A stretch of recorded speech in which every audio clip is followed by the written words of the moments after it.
Salut les gens, aujourd'hui on te présente Sabine, c'est la première personne qui entre dans notre programme de formation et on s'est dit que ça pourrait être vraiment cool de pouvoir filmer chaque étape avec elle afin que vous puissiez voir que c'est possible, que si vous aussi vous êtes intéressé par ce business, c'est possible de le réaliser. Sabine, C'est moi. dis coucou à la caméra. Coucou. Alors Sabine, première question, pourquoi tu t'es lancée dans le secteur du nettoyage? Moi, j'ai fait un long congé parental à l'issue duquel j'ai cherché du travail. J'ai cherché pendant plusieurs mois. C'était très compliqué parce que je n'ai pas trouvé. Et du coup, j'ai entendu parler du secteur du ménage. Je me suis lancée. Ok, et du coup c'est quoi qui t'a fait peur en fait avant de te lancer? Alors oui, j'avais déjà beaucoup de peur. Déjà de reprendre le travail, d'aller démarcher des entreprises. Ça me faisait très peur après un an à la maison. Et de monter mon entreprise, c'est quelque chose que je voyais pas du tout, que je considérais être pas du tout pour moi. Donc voilà, j'avais beaucoup de peur quand même. Au début, c'était pas gagné. Et du coup Sabine, pourquoi tu t'es lancée dans le nettoyage? Pourquoi le nettoyage précisément? J'avais pas d'idée précise sur le ménage. J'avais plutôt des idées que c'était difficile, qu'il y avait pas vraiment de travail ou que c'était très fatigant. Enfin voilà.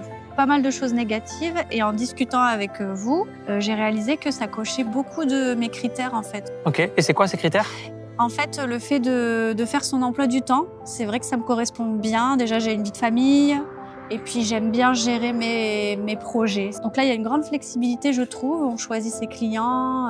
Ouais, je dirais que c'est le côté en fait très indépendant que j'aime bien. Aussi au niveau de la difficulté physique, je trouve que c'est beaucoup moins difficile que ce que je pensais. Moi, je me sentais pas forcément à la hauteur de faire un travail physique. Et finalement, j'en suis capable. Pourtant, voilà, je suis pas très musclée. Avec de la bonne technique, vraiment des bons réflexes, c'est vraiment possible. Hein. Ouais. Ça fait la deuxième fois que tu démarches. C'est quoi la différence entre maintenant que tu as pu le faire un petit peu et ton idée de départ? Il y a eu une grande différence. Là, je suis beaucoup plus à l'aise. Je dirais que les peurs du début, elles sont tombées en fait. C'est beaucoup plus accessible que ce que je pensais.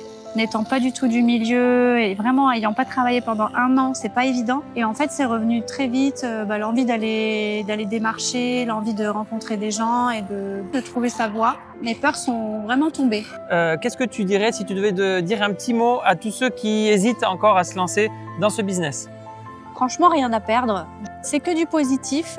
En fait, le fait d'avoir fait la démarche, d'avoir appris de nouvelles choses, ça fait qu'on c'est que du plus. Moi, je dirais qu'il n'y a rien à perdre. D'ailleurs, vous me l'avez dit dès le début, t'as rien à perdre, t'as rien, vas-y. Et ça m'a fait un déclic. Ouais. Donc franchement, allez-y, hein. Il n'y a rien à perdre. Ouais, il n'y a rien à perdre, il y a tout à gagner. Gagner d'être accompagné par les meilleurs.